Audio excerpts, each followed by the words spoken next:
Gente boa do canal, mais um episódio do Resenha com Cabral hoje. E hoje nós vamos abordar um tema muito importante, principalmente para quem está vivendo, e preocupado com o crescimento da igreja. Hoje nós vamos conversar sobre alguns empecilhos, alguns obstáculos que impedem a igreja de crescer num ritmo mais saudável e mais constante. E para isso, eu convidei aqui um amigo muito querido para estar conosco. Ele tem se dedicado a estudar esse tema. Ele é um missiólogo, ele é um pastor, escritor, professor, palestrante, conferencista e também meu amigo. Bem-vindo, Fabrício Freitas, ao Resenha com Cabral. Obrigado, Cabral. Que alegria poder estar aqui com você. Que honra. Me sinto muito honrado, meu amigo, por esse convite. E que alegria poder estar aqui com você. Você que está conosco aqui no canal. Cabral é um amigo mais chegado que irmão. E que honra poder estar aqui contigo nesse bate-papo e de um assunto que pulsa no nosso coração, né? Essa paixão por uma igreja saudável que naturalmente se desenvolve, se multiplica e alcança a cidade. É verdade. Fabrício, muita gente te conhece, mas tem alguns que ainda não te conhecem, né? O que, enfim, é pouco provável, mas tem gente que ainda não te conhece. Então, eu queria que tu se apresentasse para nós. Quem é o Fabrício? O Fabrício é um cabra lá do interior da roça, né? Mineiro de uma cidadezinha chamada Itaiumi, Minas Gerais, que veio para Brasília e aqui conheceu o Evangelho numa cidade satélite aqui de Braslândia, a primeira igreja batista de Braslândia. Mas quem me levou a Cristo foi uma irmã chamada Abigail Maria de Oliveira, que é minha mãe na fé, nossa vizinha. E aquela mulher, ela vivia evangelização relacional. Ela intencionalmente investiu na nossa casa, na nossa família. A gente não conhecia o Evangelho e ali, através dela, nós conhecemos a Cristo. Então, cresci ali na primeira igreja, em Braslândia, pastor Masatoshi Sato, um pai para mim. E então entendi a vocação e o chamado quando fui com 17 para 18 anos aqui para a faculdade teológica. E então pude se preparar aqui para a obra ministerial, para a obra missionária. E nessa jornada, então, lá conheci Samara, né? Ela também estudava na faculdade teológica, nos casamos. E estamos aí há mais de 20 anos no campo missionário, plantando e revitalizando igrejas e servindo ao Senhor. E agora, nos últimos 12 anos, né, através da Junta de Missões Nacionais, no Brasil, servindo na área de evangelização, na área de discipulado, de formação de liderança. E a paixão de plantação de igrejas segue. A gente continua plantando igrejas e tendo a oportunidade de viver muito daquilo que a gente também acredita, compartilha e experimenta, né? E então tem sido assim. Esse é o Fabrício, pai da Ana, do João. A Ana vai fazer 18 anos, agora no início do próximo ano. O João faz 8 e acho que tenho me tornado brasiliense de coração, né? Legal. Mineiro de nascimento, sou apaixonado pelo meu estado. Mas Deus nos deu um amor por essa cidade e especificamente por esse eixo que nós estamos aqui, Samambaia, Ceilândia, Recanto, Riacho, tem pulsado no nosso coração pelo desafio missionário que é aqui no coração do Brasil, né? Muitas pessoas às vezes até me perguntam, dizem assim, Brasília, como é a igreja em Brasília? Olha, a igreja em Brasília é um desafio missionário gigantesco, como em muitos lugares do Brasil, para se desenvolver, para alcançar pessoas. Então, esse é o Fabrício, um pouquinho dele. Então, nós já tivemos a alegria de plantar 3 igrejas, revitalizar uma, e sou radialista por profissão e sirvo ao Senhor no ministério pastoral por paixão, por alegria. Ô Fabrício, tu trabalha como gerente, de uma das áreas da Junta de Missões Nacionais, que me parece, ela é uma das maiores organizações missionárias do mundo, assim, já, né? Ok, deve ter algumas maiores, mas ela está, com certeza, entre as grandes agências desse mundo. E aqui no Brasil, ela é fantástica, né? Ela tem várias áreas. Então, eu queria que tu falasse um pouquinho sobre o trabalho da Junta de Missões Nacionais, iniciando pela área que você está diretamente envolvido, que é a área de evangelismo, né? Evangelismo. Eu tenho a alegria de servir na área de evangelismo da Junta de Missões Nacionais há 12 anos, né? Eu sou o 7º numa jornada desde a década de 50 a ocupar essa função. É uma função de liderança da área de evangelização. Essa área foi criada na época do pastor Davi Gomes, lá quando Davi Gomes era o diretor de missões nacionais. Então ele se sentiu muito desafiado em capacitar as igrejas. Então ele convidou, a primeira pessoa convidada a exercer essa função foi o pastor Nilson do Amaral Fanini. Uau! Então você é um substituto de jeito jamais, né? E de lá para cá, vários homens de Deus, serviram nessa função. E então, num determinado momento, esta área tinha quase que desaparecido. O pastor Fernando Brandão, então, resgatou ela historicamente.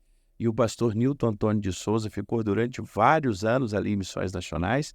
E depois, então, eu fui convidado para dar continuidade ao trabalho do pastor Nilton, que é um gigante. Nilton é um cara que é um homem de Deus extraordinário. Então, eu fui para a junta, servi nessa área. É uma área estratégica, né?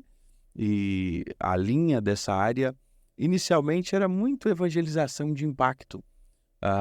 E então, depois, ela acabou tomando, com a visão de igreja multiplicadora, um caminho muito mais voltado para a evangelização relacional, discipulado, grupos pequenos. E hoje, então, essa área ela tem várias ações no Brasil, desde evangelização digital, através da plataforma da Rede 316, né? E movimentos de oração, os movimentos de impactos evangelísticos, estratégias de evangelização. E aí isso se destrincha nas mais diversas áreas. A produção literária, né? Porque é uma coisa que a gente tinha um desafio muito grande. Nós tínhamos poucos livros de escritores brasileiros.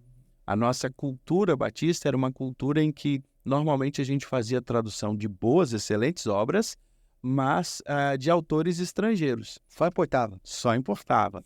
Então, num determinado momento, a gente se sentiu desafiado a produzir aquilo que era os nossos próprios desafios, experiências, inclusive a honra de ter você como um dos nossos escritores, né? Então, hoje são dezenas de títulos publicados. Então, a área de evangelização e de discipulado, ela compreende todo esse universo, né? De produção de material, literatura, área de crianças, área de surdos, né? Então, e principalmente agora, mais recente, muito essa questão do uso do digital, das plataformas. Hoje, por exemplo, através da plataforma da Rede 316, nós terminamos um podcast, por exemplo, de ensino da Bíblia, com o pastor Pedro Moura, só um exemplo. 1 hora depois, você tem esse podcast em todas as plataformas. Sim. Então, isso é algo constante. Milhares de horas de conteúdo sendo produzidos semanalmente, conteúdo voltado para evangelização, discipulado, conteúdo missiológico, né? Com o objetivo de alcançar os países lusófonos. Porque agora essa plataforma, por exemplo, da 316, ela não trabalha apenas focada em brasileiros, mas ela trabalha focada nos falantes e ouvintes de língua portuguesa. Boa. E isso, então, se estende amplia... Eu vou te fazer umas perguntas aqui sobre a Junta de Missões Nacionais para te aí me responder conforme tu vai, enfim, sabendo as informações. Quantos missionários atualmente tem na Junta de Missões Nacionais? Aproximadamente 1.200. Uau! 1.200 obreiros. Uau! Eu me lembro de um tempo que nós tínhamos 200 missionários. Aproximadamente 1.200. Quantas cristolândias nós temos pelo Brasil? 44 unidades. Uau! Foi, 44 unidades, mais de 1.000 internos, né? Uau. Isso significa mais de 5.000 refeições diárias. Uau. Que os batistas brasileiros, cada igreja batista, a sua igreja que participa da campanha de missões nacionais, a sua igreja que hoje a sua igreja, a Igreja Batista Sião, as igrejas batistas do Brasil, cuidam de pelo menos 1.000 homens que nos últimos meses deixaram as ruas. Agora em São Paulo mesmo nós tiramos mais de 80 mês passado ali da Cracolândia de São Paulo, numa grande ação que nós fizemos recente. Então, hoje são 44 unidades da Cristolândia. E também tem, por exemplo, muitos projetos sociais, né? Tipo, o Viver é um deles, que tem em vários lugares. Quantos tem? Hoje nós temos, quando a gente pensa em projetos assim, nós temos, agora adquirimos a segunda carreta, né? Então serão 2 carretas hoje, uma carreta, são 2 barcos, né? Que atendem o tempo inteiro. A Vila Minha Pátria, ali em São Paulo, a Casa Brasil Venezuela, e nós temos diversas unidades do Viver no Brasil. Vinculado a missões nacionais, nós temos ênfases de algumas casas Viver no Brasil que são, entre aspas, cases, modelos em que as igrejas vêm, olham como funciona, mas o objetivo maior é que o Viver seja um programa que toda igreja local use o Viver, seja no Viver Escola, através da capelania, seja o Viver no contraturno escolar, através de uma série de lições e valores no Vida com Vida, que é todo um material específico que a gente pode usar. Então, o Viver ele vem para ser aquela atividade de contraturno escolar com as crianças da comunidade. Sim. Então, ele é um instrumento de evangelização a partir de uma série de projetos, sejam projetos esportivos, sejam projetos educacionais. Isso virá muito da peculiaridade de cada comunidade local, porque os professores são voluntários, né? A visão ela é um processo em que a denominação, através de missões nacionais, capacita as igrejas. Mas a operacionalidade, no nosso formato Batista de Ser, é cada igreja local fazendo a sua realidade. Também começou, de uns anos para cá, a administrar alguns seminários que estavam, né, em dificuldade. E hoje, quantos seminários ela está administrando? Na verdade, a Junta não administra nenhum seminário. Não. Quem administra os seminários é o pastor Fernando Brandão, não como diretor da Junta. Ele administra como diretor, agora da recém-criada, uma organização de educação dos batistas. Vários de nós que servimos em missões nacionais, voluntariamente também servimos nesses seminários com alegria. Essa é uma novidade. Eu não sabia disso, eu estava enganado. Como professores, nós servimos, damos aulas, nós investimos na formação de liderança por entender que formação de líderes é chave no processo do desenvolvimento do evangelho na nossa nação e no mundo. Mas a Junta mesmo de Missões Nacionais, ela não gere nenhum seminário. É tanto que o nosso programa de formação missionária, que são os missionários em formação, porque a gente tem desde o radical, o missionário em formação, o missionário de carreira. Hoje nós temos um volume grande de missionários cursando mestrado em teologia, missionários que concluíram, estão em processo de conclusão de doutorado também. Tem toda uma trilha de desenvolvimento. Nós temos uma gerência de desenvolvimento de pessoas e essa trilha, quando se tem a necessidade, por exemplo, da formação teológica, há parcerias de missões nacionais com os mais diversos seminários da denominação. Seminário do Sul, Seminário Equatorial, Seminário do Norte, a Faculdade Teológica Batista do Paraná e assim por diante. Mas missões nacionais mesmo não gerencia nenhum seminário. Ela tem o que nós chamamos de Unimissões, que é uma área para desenvolvimento de pessoas. Seria muito mais uma universidade corporativa, algo que é para dentro, né? Para formar e desenvolver a sua equipe de um modo geral. Mas até mesmo muitos desses cursos de formação, por exemplo, nós temos uma parceria agora de mestrado com a Universidade Americana. Então, está sendo feito vários missionários fazendo mestrado, mas a partir de um seminário americano. Vários missionários estão fazendo teologia, estudando nos seminários da denominação, seja no Sul, no Equatorial, que o diretor de missões nacionais lá também é diretor desse seminário. O pastor Fernando Brandão acumulou funções. Acumulou funções. Já tinha muito trabalho, né? Já tinha pouca coisa para fazer. E os radicais, eles estão dentro desses 1.200 missionários? Hoje eles são aproximadamente 800. Mais 1.200? Não, 800 dentro dos 1.200. Entendi. Ok? Maravilha. E também, eu queria ter uma ideia. Hoje, o orçamento anual de missões nacionais é quanto? O investimento anual, a perspectiva desse último ano, foram 42 milhões. Uau, é um grande investimento. Um grande investimento. É uma grande agência. É uma grande agência. E uma coisa interessante, as agências missionárias brasileiras, elas têm ocupado um lugar de desenvolvimento e proclamação do Evangelho muito especial. A nossa gloriosa Junta de Missões Mundiais, por exemplo, é a maior agência humanitária brasileira fora do país. É um dado interessante. E quando a gente olha um sonho que iniciou em 1907, quando os nossos representantes estavam ali na primeira Assembleia da Convenção Batista Brasileira, quando a gente olha anos depois, 140 e poucos anos depois, ver os caminhos que se tornaram. Esse ano eu fiz uma pesquisa, estou dentro dela, na verdade, estou fazendo. Eu peguei desde Thomas Jefferson Bowen, que é o primeiro missionário a chegar no Brasil, batista, até 1800 e... eu não lembro agora a data precisa, entre 60 e 70 ali, tá?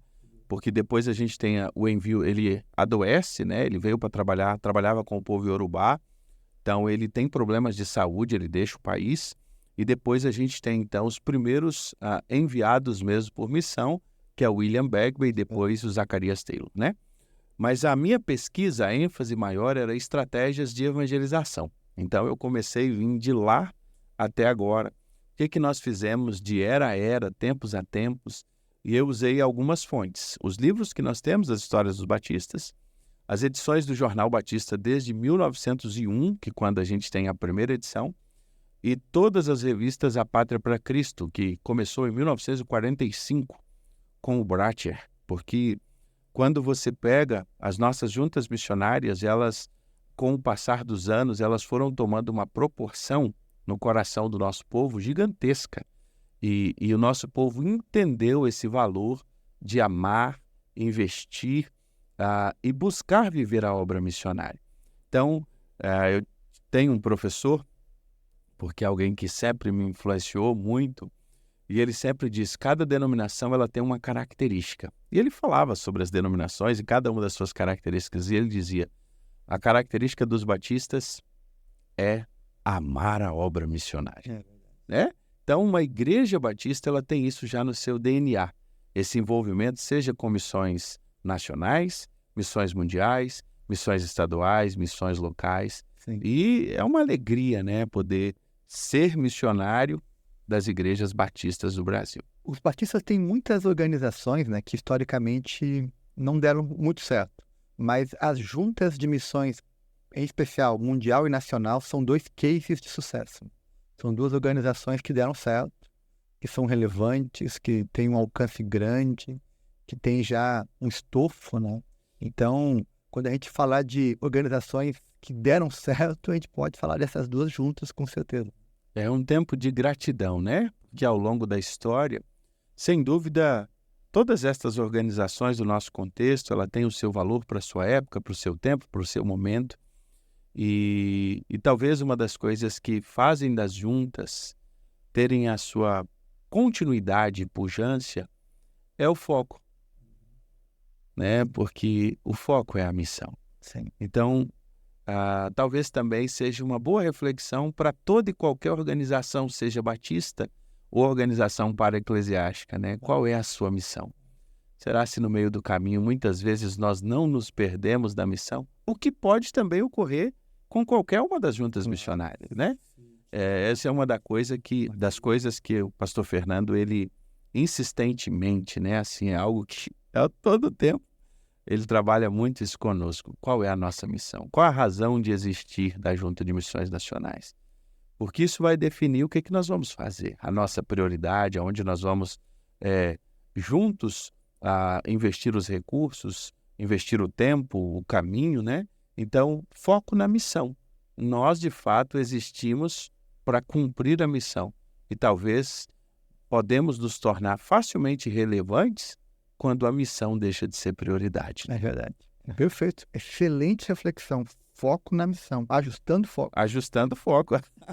Pastorzão, eu queria que você trouxesse aqui para os nossos amigos aqui do canal algumas informações sobre o Censo Batista. Aham. Que é um documento, que é uma pesquisa que está sendo realizada, né, já há algum tempo, e você está bem envolvido nela, né? Então, compartilha conosco algumas informações importantes desse censo. O censo é algo assim que é um sonho, né? É um sonho para todos nós, porque toda e qualquer pesquisa, ela nos dá a oportunidade, pastor Cabral, de tomar ações mais assertivas, tomar direcionamentos onde nós vamos poder ser mais objetivos e, de fato, alcançarmos resultados melhores. E, principalmente pós-pandemia, nós precisávamos muito e precisamos muito, porque esse processo está caminhando, saber quem nós somos e quanto nós somos. E nós começamos, então, empenhados, pastor Diogo tem nos dirigido nesse processo, né? Com toda uma equipe, a Thalita. A Thalita é uma menina, uma jovem senhora com uma capacidade incrível, ela é mestre em estatística e usa tudo isso para o reino, né? Então tem uma equipe de pesquisa que está trabalhando nisso e com o apoio das convenções estaduais, com as igrejas locais, nós começamos a buscar saber quem nós somos, né? Ou quem somos como batistas brasileiros. Hoje nós estamos chegando aí a quase 40% de respostas. A gente tem uma perspectiva de ser hoje aí entre igrejas e congregações em torno de 14 mil. Então, é um processo que tem uma busca ativa pelas respostas, mas é um processo longo, não é um processo que você consegue fazer tão rápido assim. Mas hoje a gente já tem aí em torno de quase 40% de respostas, né? E isso tem nos mostrado alguns dados interessantes. Claro que é sempre bom lembrar, esses dados podem ser alterados com o restante da pesquisa.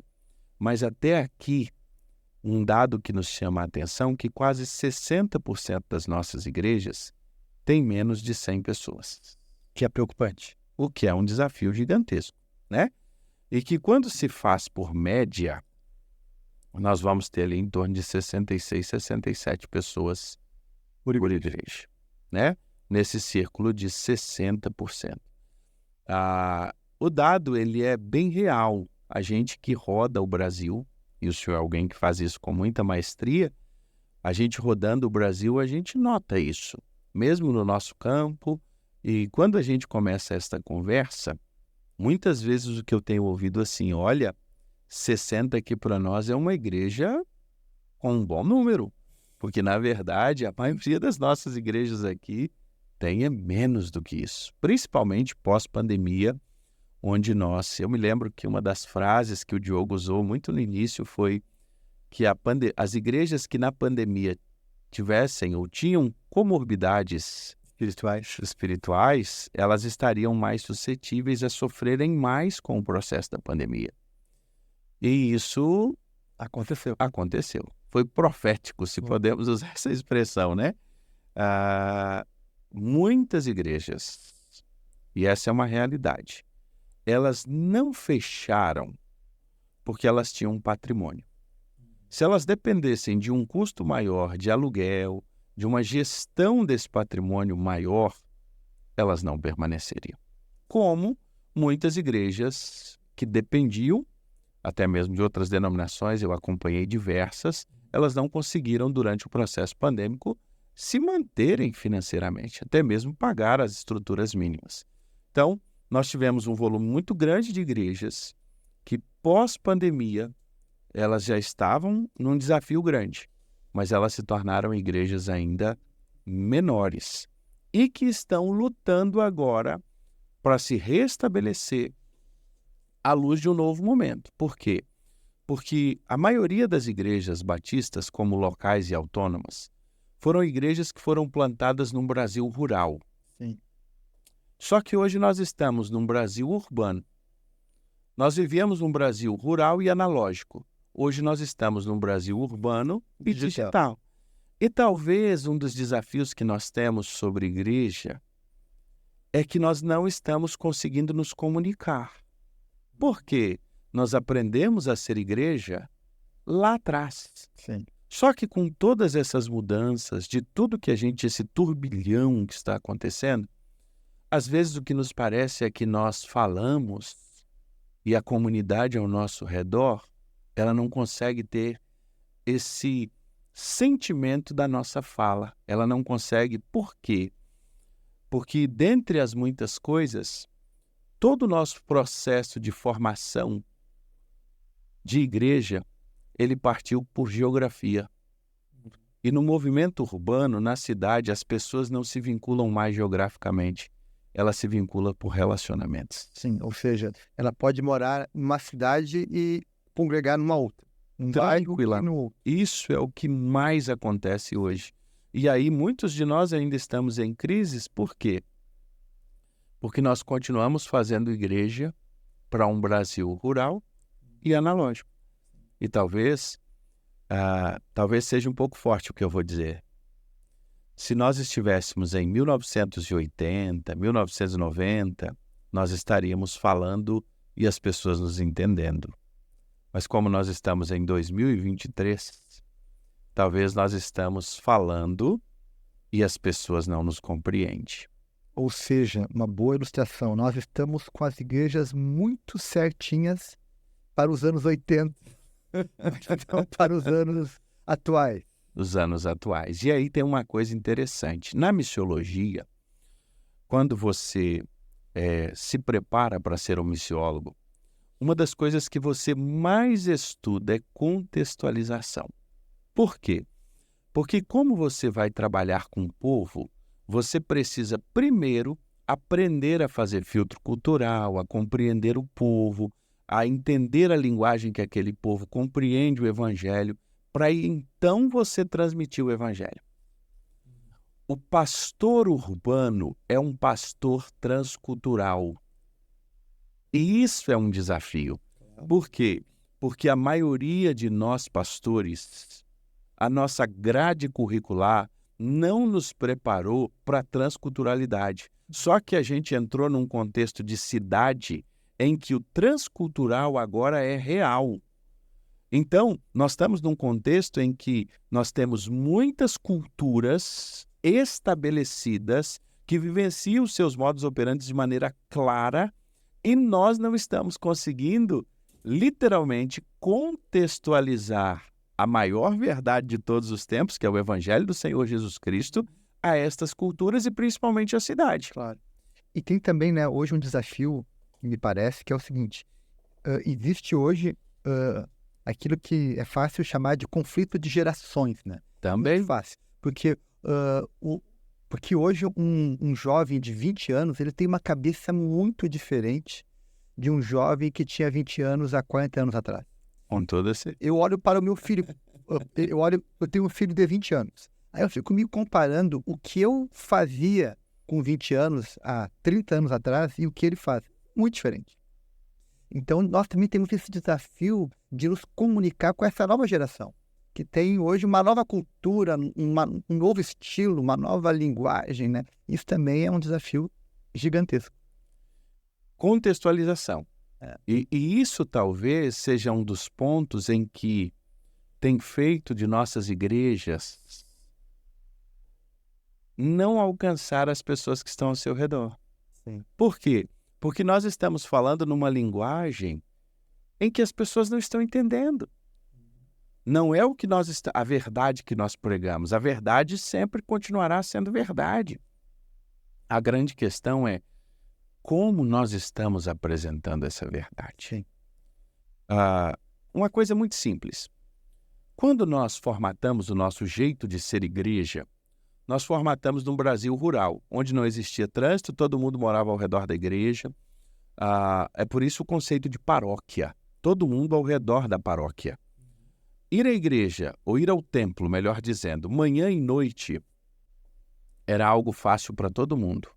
Uma família na cidade hoje tem extrema dificuldade em ir de manhã e ir à noite. Então, o que ela aprendeu? Ela escolheu apenas um horário para ir. Só que isso está trazendo crise a muitos líderes, porque como pode alguém agora vir somente em um horário? E principalmente nós que fomos formatados em um modelo onde a espiritualidade é julgada pela presença, pós-pandemia, como você lida com isso? É verdade. Né? Fabrício, eu queria então te fazer agora uma pergunta. Eu queria entrar contigo numa seara. Igrejas, né, já que nós temos muitas igrejas com menos de 100 membros, na média aí de 60 membros. O que a gente precisa fazer para essas igrejas romperem esses limites, né, para crescerem?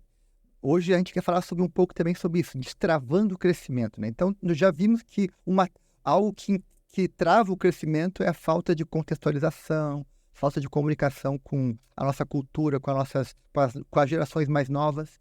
Então, o que uma igreja, o que um pastor, um líder de igreja precisa se preocupar para ajudar a igreja a se destravar, a romper a barreira, por exemplo, dos 100 membros?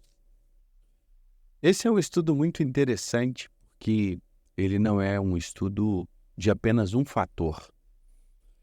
Um dos maiores escritores que nós temos sobre crescimento e desenvolvimento de igreja é o Christian Schwarz, o desenvolvimento natural da igreja, né? É assim um referencial para a gente extraordinário, porque normalmente quem se encanta com crescimento e desenvolvimento de igreja, ele se encanta primeiro por metodologia.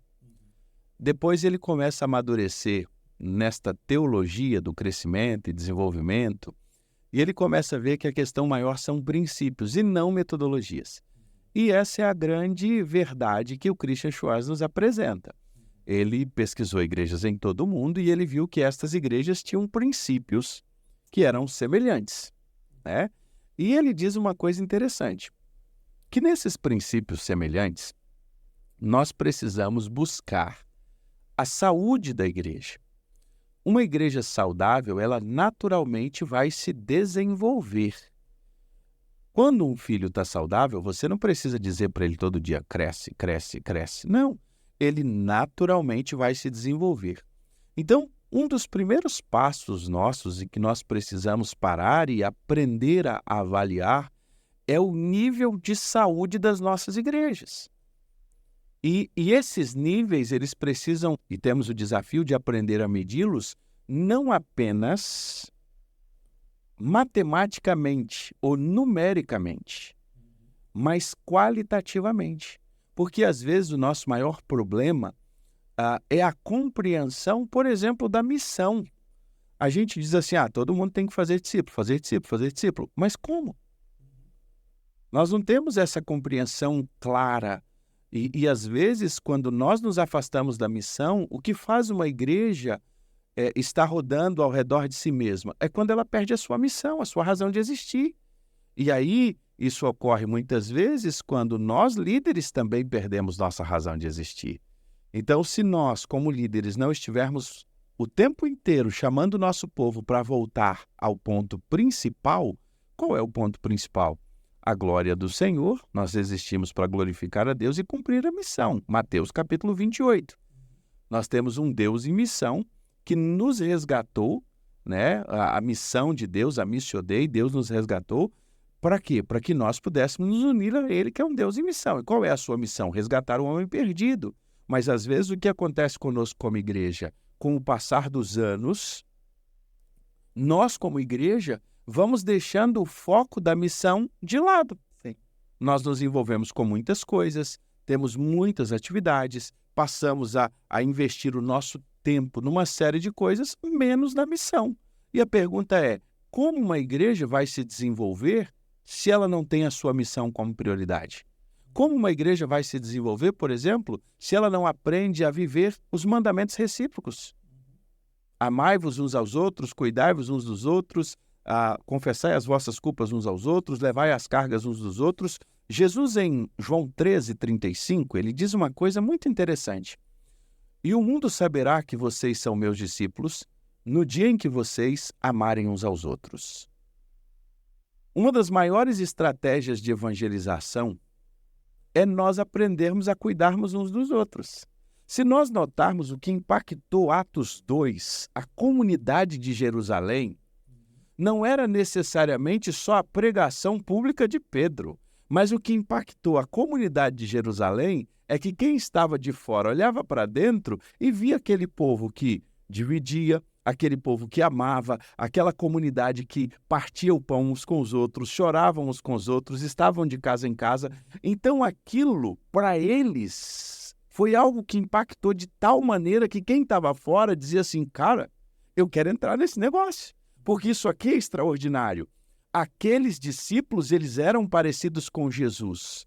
Um desafio para a nossa igreja atual é que nós não parecemos com Jesus. E quando nós não parecemos com Jesus, nós não nos tornamos imitáveis. E a pergunta é, quem vai querer imitar alguém que não é imitável? Perfeito. Fabrício, eu me lembro que tu já falou algumas vezes, né, sobre a mudança de mentalidade que o pastor e o líder precisa ter em cada etapa da igreja, né? Então, por exemplo, quando a igreja tem ali menos de 100 membros, o pastor tem que ter um tipo de comportamento, né? Para romper aquilo, ele tem que ir mudando de comportamento. Eu queria que tu fosse falar um pouquinho sobre isso, sobre essa mudança, porque nesse processo de desenvolvimento da igreja, o trabalho do pastor e dos líderes é muito importante. Com certeza. E eu diria que talvez o pastor e a liderança, eles serão, talvez não, sempre é assim. Eles são a chave para a mudança, mas eles também podem ser a chave para travar o processo. Uau! Ok? O pastor e a liderança de uma igreja é a chave para a mudança de uma comunidade local, mas também, muitas vezes, o pastor e a liderança é a chave para travar o crescimento da igreja. Vou explicar isso. Boa. Imagine um funil. Quanto menor a igreja, mais esta comunidade precisa desse pastor como pastor. Pastor de ovelhas. De acordo com que ela vai crescendo, o papel pastoral muda. Ele não é apenas mais pastor de ovelhas, mas ele tem muito de gestão nas suas mãos, de visionário.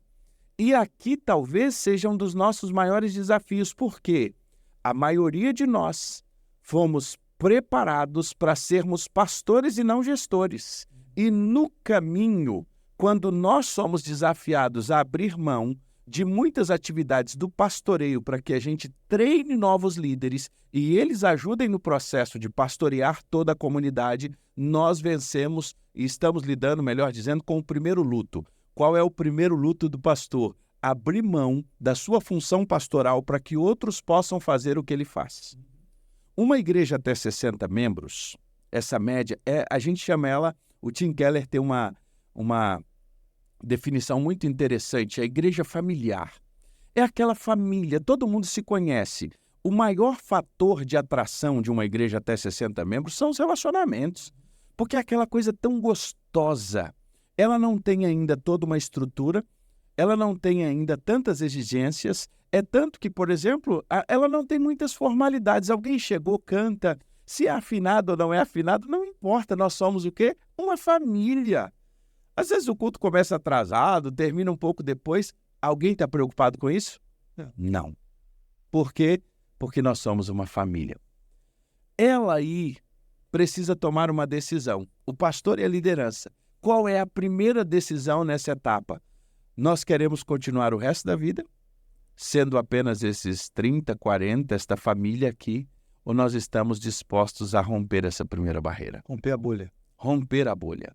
E o primeiro processo para romper a bolha é estar dispostos a lidar com o diferente, porque vai começar a chegar pessoas que não são do nosso círculo familiar, que pensam diferente de nós, que agem de maneira diferente de nós, principalmente na cidade. E no mundo urbano não existe mais uniformidade. Claro. Né?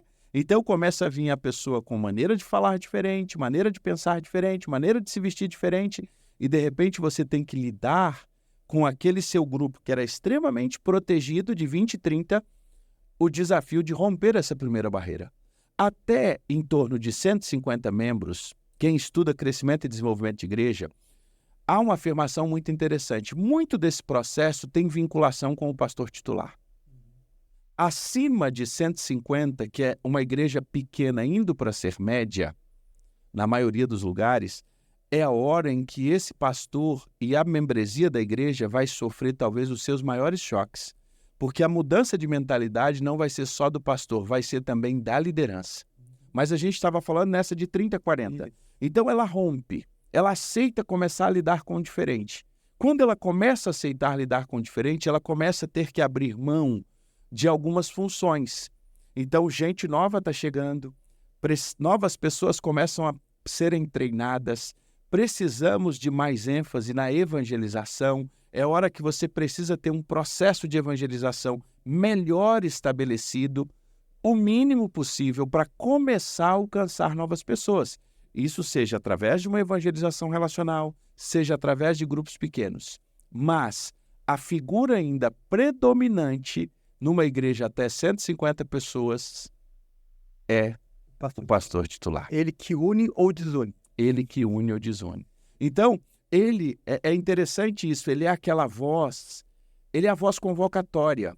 Não adianta ele dizer, vão evangelizar, se ele não evangeliza.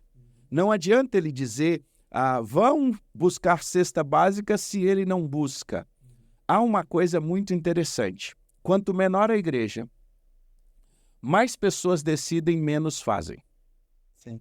Quanto maior a igreja, menos decidem e mais operacionalizam. E essa é uma mudança de mentalidade, né? Porque, Total. por exemplo, as igrejas batistas, com pouca gente, muitos mandam, né? A igreja poucos fazem. A igreja começa a crescer. Eles querem continuar mandando. Só que aí mudou. Por isso que eu disse, quando você rompe ali a barreira do 100 e você chega a 100, 150, e aí é a hora em que muitas coisas precisam ser ajustadas. Vou usar uma palavra que talvez seja forte, mas vou usar entre aspas. Os processos precisam agora de um pouco mais de profissionalização. Exatamente. Aí é a hora em que a sua celebração, o culto, o ministério infantil, a área de som, todo esse processo precisa de aprimoramento.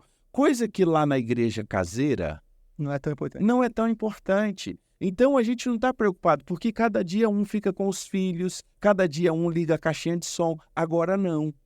E aí isso começa numa mudança de mentalidade em que o pastor vai precisar conduzir essa mudança de mentalidade com a sua liderança, mas essa liderança está muito comprometida em apoiar e querer a continuidade do desenvolvimento da igreja. Porque é nessa hora que começa a vir aquele sentimento. Igreja boa é a igreja de 30 pessoas. Que é um engano, né? Que é o engano. Interessante, pastor Fabrício. Olha só, eu vivi um processo, né? Eu fui pastor por 24 anos numa mesma igreja lá em Porto Alegre, a igreja do Pastoreio. Eu assumi a igreja com 60 membros. Fiquei lá por 24 e deixei a igreja com quase 700. Então, eu vivi várias etapas. E eu me lembro muito bem disso. Por exemplo, a igreja com menos de 100 membros era uma mentalidade, era uma cultura. Os processos eram de um jeito. Quando foi mudando, conforme a igreja foi aumentando, a gente teve que mudar os processos. E aí tinha desconforto, aí tinha gente emburrada, aí tinha gente que achava que estava ruim, né? Mas, essa igreja já não é mais tão boa, ela está impessoal. mas se a gente não mudar os processos, a mentalidade, as práticas, a igreja vai continuar do mesmo tamanho. E é interessante, pastor, que a gente só questiona isso na igreja. E vou lhe dar exemplos. A gente só questiona isso na igreja. É praticamente o único ambiente, quando você estuda as organizações, em que há um foco de maior resistência. Primeiro, vida pessoal. A gente não questiona mudanças. Vou dar um exemplo. Quantas famílias das nossas igrejas continuam cozinhando a lenha? Pois é, eu não conheço nenhuma. Quantas famílias das nossas igrejas deixam de usar chuveiro elétrico? Estão usando máquina de escrever. Entende? Em todo o processo individual, a gente aceita mudanças. A gente aceita ajustes para a melhoria dos processos. Agora, quando chega na igreja, A gente quer o antigo. a gente quer o antigo. Entende? Então, isso é uma reflexão que a gente precisa fazer. E talvez seja aqui uma das nossas maiores travas. E aí vem os lutos. Quais são os lutos? Por exemplo, o luto de um pastor que não vai ser chamado agora para estar em tudo. Imagine os diversos aniversários acontecendo nessa igreja de 150, 200 pessoas e você não participa de todos mais porque agora, por exemplo, um líder de grupo pequeno vai no seu lugar. Claro. Como você vai lidar com isso? Como você vai lidar com uma família que foi ajudada e todo o problema foi resolvido e você nem sequer recebeu um telefonema? Mas essa é a nova mentalidade do pastor. Por exemplo, e quanto maior a igreja vai ficando, menos essas coisas você vai fazendo, né? Com toda certeza, porque aí o seu tem já tempo 400, agora... 300, 500, 600, 700, 1000 membros, o pastor tem que ter outras responsabilidades, outras preocupações, outros desafios. E aí existe uma coisa interessante. Existe expectativa também do membro. Quando você estuda a cultura organizacional, igrejas até 300 pessoas aproximadamente, quem chega a estas igrejas tem por expectativa ter vínculo direto com o pastor titular. Quem chega numa igreja de 700, 800 pessoas, ele já tem por expectativa que ele não vai ter acesso com tanta facilidade a esse pastor titular. Isso muda todo o modus operandi. Por exemplo, acolhimento. Uma igreja que está ali nessa faixa de 150, 200, 300 pessoas, quando alguém vem visitar essa igreja, esse visitante tem expectativa de receber um contato, inclusive do pastor titular. Diferente de alguém que vai numa igreja de 700, 800 membros. Porque ele já sabe que nesta igreja, deste tamanho, ele não vai ter acesso ao pastor titular. Tão fácil assim. Vai ser marcado e assim por diante. Então, isso é o que a gente chama de cultura do tamanho. E aqui talvez seja onde estão uma de muitas das nossas travas. Por exemplo, a estrutura. Uma coisa é a estrutura para uma igreja de 100 membros, outra coisa é uma estrutura para uma igreja de 200, para 300, e não é só a estrutura física, é a estrutura de ensino, é a estrutura de celebração, porque um dos grandes equívocos que nós temos, principalmente quem está muito envolvido com um grupo pequeno e discipulado, é de alguma forma deixar a celebração de lado. Porque a gente combateu tanto o programa, porque você acha que a celebração é programa. Não, a celebração ela é parte fundamental de uma igreja que vive no templo e de casa em casa. Então, a celebração discipula, a celebração tem que ser relacional, ela tem que ser pujante, ela tem que ser alegre, Qualidade. ela tem que ser de qualidade. Só que, normalmente, a gente corre esse risco de sair de um lado do extremo e ir para o outro. Aí você tem uma igreja que vive muito bem nas casas, uma igreja que cuida bem no discipulado, mas chega na celebração, Dá sono. dá sono. E também, né, tem um desafio também da estrutura física, né? Porque tem igrejas que elas começam...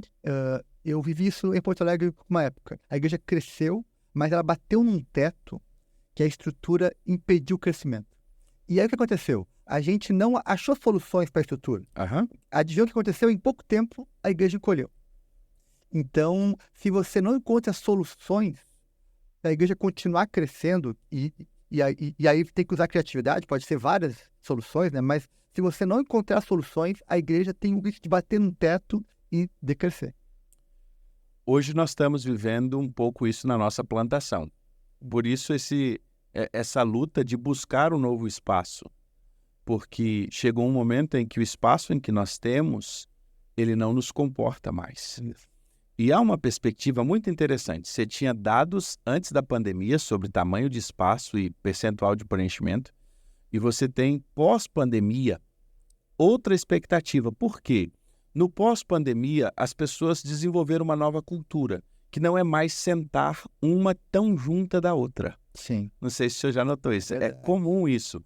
Por quê? Porque na pandemia, nós fomos tão incisivos nessa questão do espaçamento, que quando a gente criou agora a cultura pós-pandemia de uma vida da igreja híbrida, que é aquele que o camarada vem um domingo, não vem o outro, essa igreja agora em que a pessoa tem vinculação, ele está presente no auditório, mas ele não quer ficar naquele auditório extremamente imprensado, há dados que um templo que passa de 60% a 70% do seu percentual cheio, ele já não tem mais espaço de acolhimento.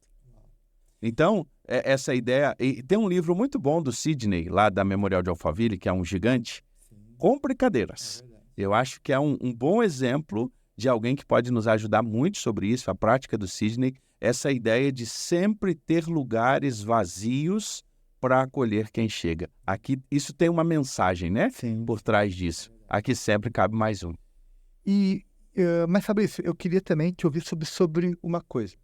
Na minha percepção, na minha observação assim, pastoral de 25 anos como pastor, eu acho que um fator que ajuda a igreja a crescer ou não é o quanto o líder e o pastor está disposto a pagar o preço. Eu vou contar aqui para ti uma coisa que eu acredito, né? Eu creio que as nossas experiências do passado, elas podem nos paralisar ou nos impulsionar. Eu me converti e cresci numa igreja muito pequena. uma igreja de 20, 30 membros, um trabalho missionário lá no interior do Rio Grande do Sul, na cidade de Osório. Então, eu fui durante, sei lá, os primeiros anos da minha vida cristã, membro de uma pequena igreja. E como aquilo me incomodava, né? Por quê? Porque não tinha estrutura, não tinha dinheiro para nada, não tinha gente para fazer as coisas, era 2 ou 3 que tinham que fazer tudo, enfim. E aí, quando eu fui ser pastor, e eu caí numa igreja também pequena, eu disse, cara, eu não quero ser pastor de uma igreja pequena.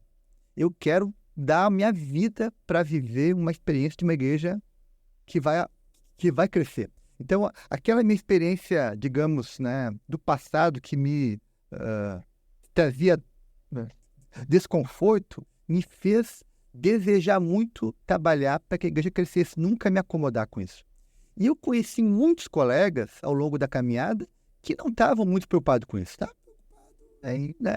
Fazer a igreja, fazer o culto, fazer um bom sermão, né, atender as pessoas. Se veio, veio, se não veio, não veio. Eu, por exemplo, quando eu entro numa igreja assim meio vazia, eu fico frustrado, já fico irritado, já fico com vontade de, sabe, me faz mal aquilo, né? Por quê? Porque é um desejo, né? Um desejo de ver. Quando eu vou em uma igreja que está em crescimento, eu falo com um pastor que está vendo isso, aquilo me empolga, eu fico entusiasmado, né? Então, eu acho que tem essa dimensão do querer pagar o preço. Tu acha que isso é um fator importante? Eu acho que esse é um fator muito importante. E eu acho que tem um outro que ainda é importante o tanto quanto. Quem são os nossos vocacionados? Nós estamos errando em não ter um funil mais eficaz. E tem muita gente, falo isso com temor e tremor, que está no ministério, que seria excelente membro de igreja, seria um excelente professor de escola dominical, seria um excelente líder ministerial, mas ele não tem vocação pastoral. Exatamente. E a gente teria que ter coragem de dizer isso. A gente teria que ter coragem. Eu me lembro que quando eu disse ao meu pastor que eu tinha um chamado pastoral, ele disse, nós vamos conversar sobre isso.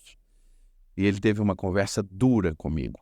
E aquilo foi muito importante para que eu entendesse o que é de fato a vocação ministerial e pastoral. Porque às vezes nós temos muitos vocacionados que estão no ministério e eles estão confundindo a liderança ministerial, a oportunidade que ele teve de liderar um ministério, e eles se confundem em liderar um povo. Liderar um povo é estar disposto a pagar o preço por esse povo.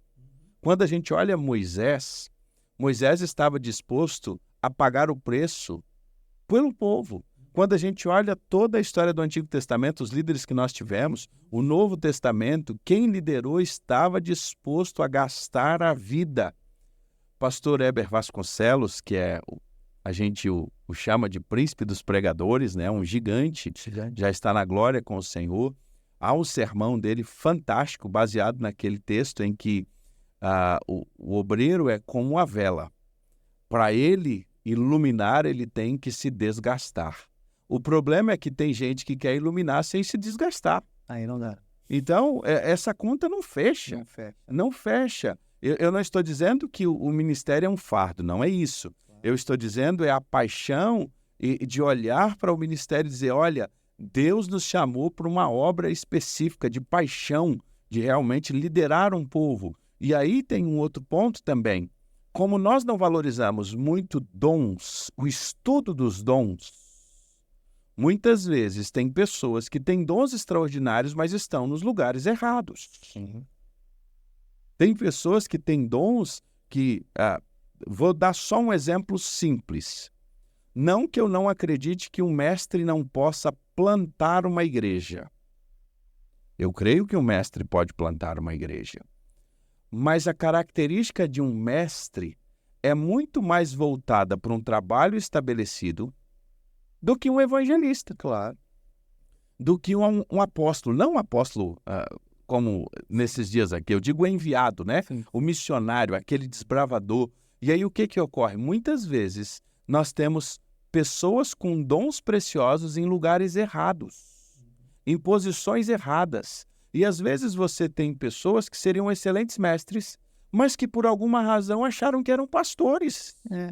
E aí a igreja sofre, né? Porque a igreja acaba vira, às vezes, um seminário teológico. e não vira uma agência do reino de Deus. Não que isso nós precisamos de mestres, precisamos sim, mas no reino de Deus, a igreja precisa de líderes, pastores que estejam dispostos a liderar o rebanho de Deus e assessorado com esse corpo, com outros líderes, com outros dons e talentos, isso possa caminhar. Claro. Mas que tem muitas pessoas que com muita sinceridade estão equivocadas acerca de chamado.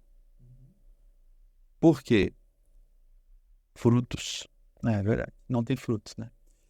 Tem uma expressão que o Bill Hybels usou muitas vezes e que eu guardei no meu coração e uso ela até hoje, que é o descontentamento santo. Né? Tu precisa ter, diante de uma realidade ruim, injusta, enfim, tu precisa olhar para aquela realidade e ter uma revolta santa. Cara, Isso é típico de um líder. Isso, eu vou mudar isso ou eu vou morrer tentando. Né? Das duas uma. Né? E acho que para nós pensarmos em crescimento de igreja, em plantação de igreja, em mudar a realidade, se tu não tiver esse descontentamento santo... o reino de Deus é um reino de pessoas que não estão contentes. Isso. É um reino de descontentes. Porque Jesus, quando ele vê tudo aquilo, ele demonstra o seu descontentamento. A estrutura religiosa, não. A estrutura religiosa estava muito bem. Estava bem. E Jesus chega para mostrar o quê? O descontentamento com a postura religiosa diante do órfão, do oprimido, da viúva, né? Que para a estrutura religiosa estava maravilhoso diante das mulheres. Agora, esse descontentamento santo é característico de Jesus, é característico do reino, é característico de ver e enxergar e dizer assim, olha, e isso parte das mínimas coisas. Pastor Cabral, é interessante. Líder é aquele que serve no que precisa servir. Uau, é isso mesmo.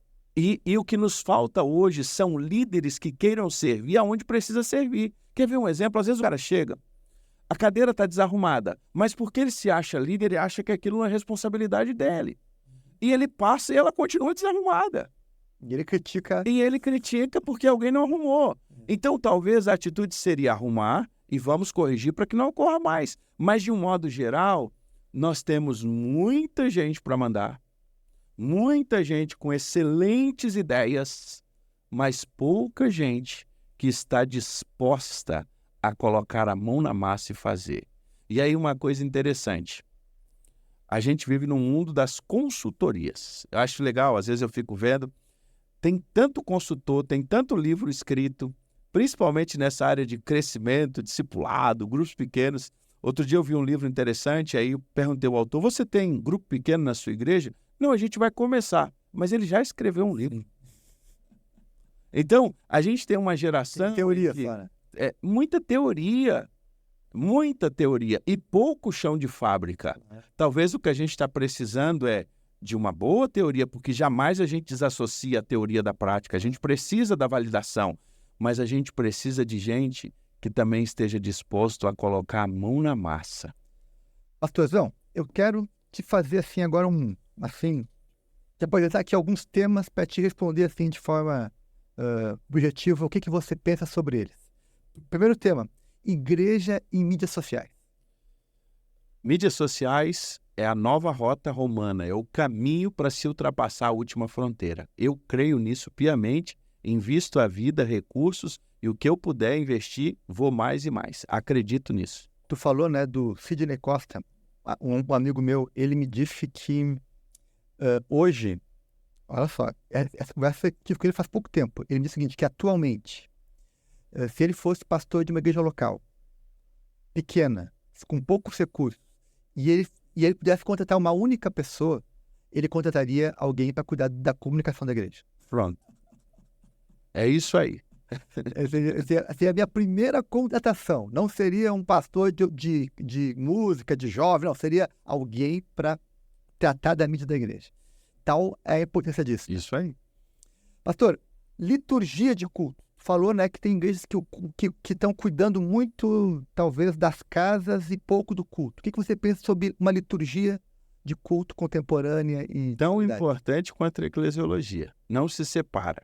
Liturgia de eclesiologia, eclesiologia de liturgia, ensino. O culto é uma peça completa de adoração, de exaltação ao Senhor, de ensino. Então, é impossível separar a liturgia de todo esse processo. Então, ou eu aprendo e busco contextualizá-la e, de fato, honrar ao Senhor com um culto alegre, com uma celebração onde a glória do Senhor é expressa em todos os seus atos do culto, mas que isso é fundamental. E talvez seja aqui um dos grandes desafios que as igrejas históricas estão enfrentando, porque as igrejas históricas estão com imensa dificuldade de contextualização. Cultos, né, cada vez mais... qual seria uma boa palavra? Desconectados, talvez, né, daquilo que as pessoas estão vivendo, né, em termos de... Nós, muitas vezes, não respondemos as perguntas da segunda-feira.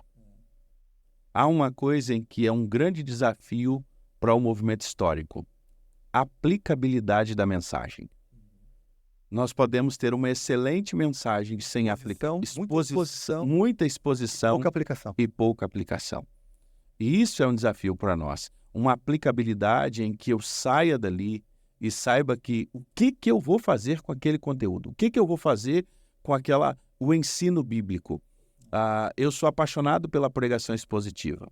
A exposição bíblica sem aplicação, a gente não fez exposição bíblica, porque a exposição bíblica ela só é completa quando há uma aplicação. Eu pego aquele texto bíblico e coloco ele em prática a partir daquele momento em que eu ouvi aquela mensagem. E também, né, a gente vive numa geração, uma época, e isso tem a ver com culto, onde as pessoas têm uma baixa, cada vez mais uma baixa capacidade de concentração. Então, um culto com sermões muito longos, por mais que você tenha conteúdo, ter a atenção das pessoas por 1 hora, cada vez mais difícil. Uma hora de sermão, 50 minutos, 45. Hoje em dia tem muita gente boa pregando em 20 minutos, 30 minutos, 25, 35. Será que isso também não deve começar a fazer reflexões para os pregadores atuais? Pastor, eu creio que sim. Cada um vai ter seu nível de reflexão acerca também do seu público, do seu contexto, né? Como o seu público reage a isso? Como a sua característica local reage a isso? Porque o contexto e localidade, é por isso que eu digo, contextualização é chave. Porque às vezes você vai ter um público em que para eles é comum ouvir 40 minutos numa única mensagem semanal, porque aquela igreja tem um único culto na semana. Mas às vezes você tem uma igreja em que tem vários cultos e que essa mensagem pode ser fracionada em várias etapas. A grande questão é quem é o seu público e como ele reage. Isso, para mim, hoje é a grande questão de como esse público vai reagir. E aí uma coisa que eu acho que é um desafio que a gente tem, o desafio de usar a comunicação e principalmente o contexto, as mídias, para que sejam efetivas no alcance de pessoas. Eu não acredito que é possível ser cristão apenas do lado de lá. Com muita sinceridade. Claro. É impossível, biblicamente, você ser cristão apenas pela telinha. É necessário a reunião, é necessário estar juntos. Mas essa tela é fundamental para que muitos sejam alcançados, para que possam sair de aí de trás e vir para a convivência com os santos. Maravilha.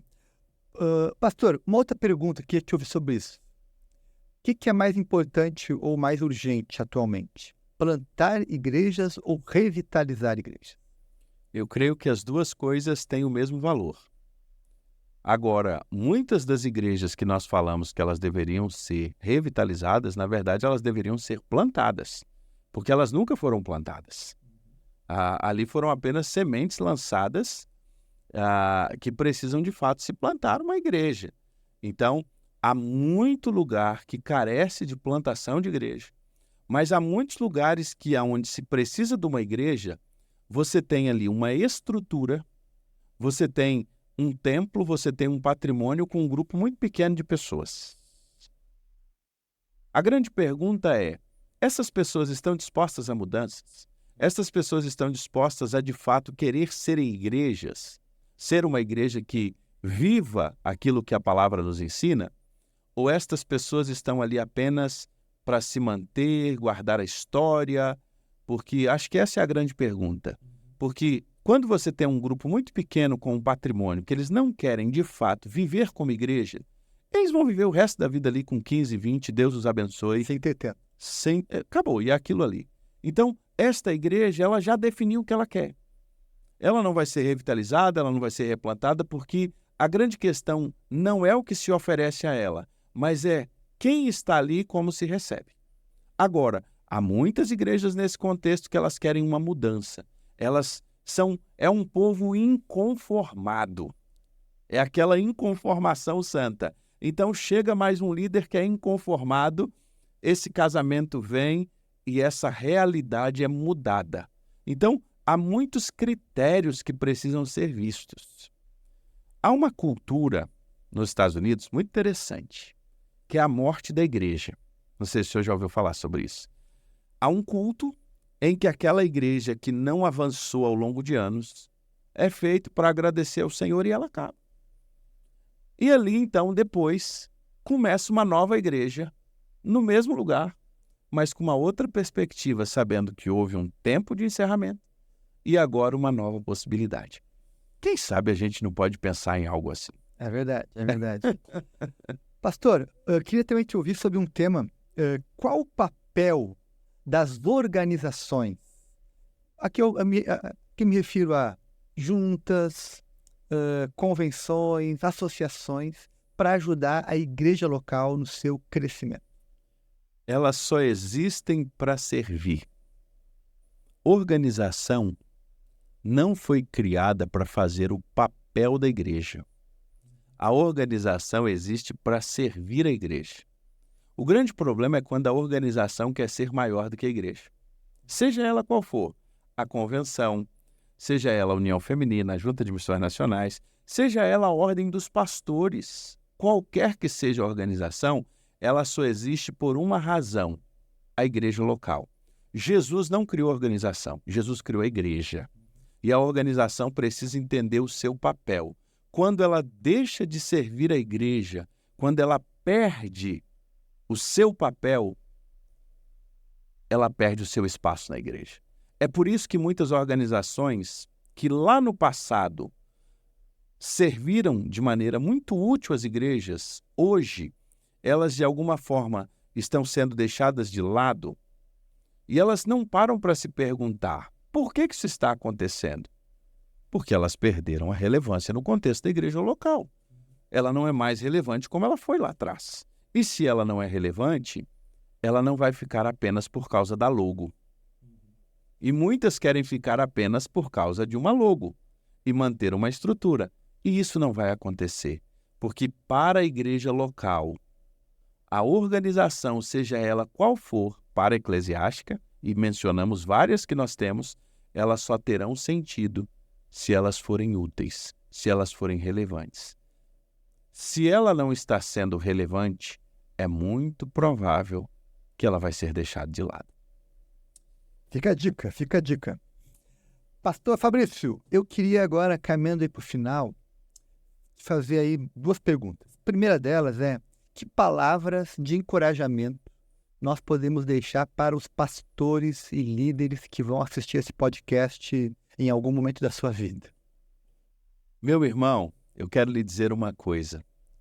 Você é resposta de oração e você é um grande instrumento nas mãos do Senhor.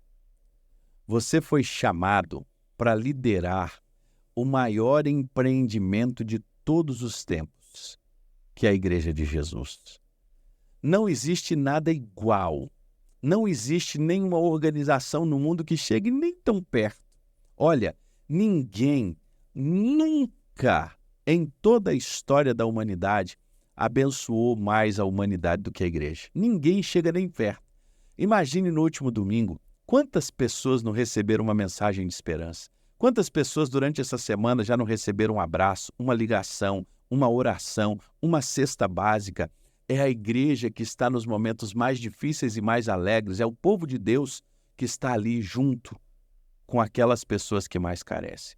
Você foi chamado, fomos chamados para liderar esse povo. Então, Isso é um grande privilégio dado por Deus. Isso não é um fardo, mas é um privilégio em poder liderar e estar servindo, olha, a noiva que vai encontrar com o noivo. Então, tem uma perspectiva acerca do ministério e da liderança não sofredora, por mais que a gente passe pelo sofrimento, mas é uma perspectiva da alegria em servir na maior organização de todos os tempos e de todas as épocas, que é a Igreja de Jesus, a qual ele pagou um preço e por ela é a única razão que ele voltará. Voltará para buscar aquela a qual você foi chamado para liderar. Já pensou na importância do seu papel, do que Deus colocou nas suas mãos? E Ele está com você. E nos dias mais difíceis, não esqueça do que o Senhor usou Davi para nos ensinar. Ainda que eu ande no vale da sombra da morte, não temerei mal algum, porque Tu estás comigo. Na minha devocional de hoje, eu comecei a ler o profeta Ezequiel. E o Senhor leva Ezequiel para o exílio.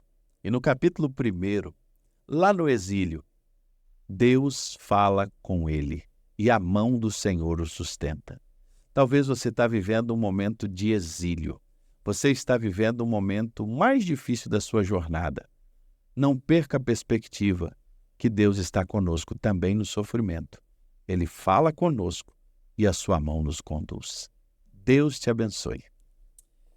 Pastorzão, que maravilha, olha, rendeu muitas boas ideias. Eu costumo dizer que uma conversa como essa é um acendedor de faísca. E às vezes o que a gente precisa é só de uma faísca para incendiar o coração, para incendiar nossa vida de modo geral. Então, eu tenho a expectativa que muitas faíscas foram hoje lançadas em muitos corações. Pastor, queria te deixar um abraço, agradecer muito a tua vinda aqui e deixar aqui para ti agora o microfone livre aí para as tuas palavras finais, aí, as tuas despedidas para os nossos amigos aqui do Resenha.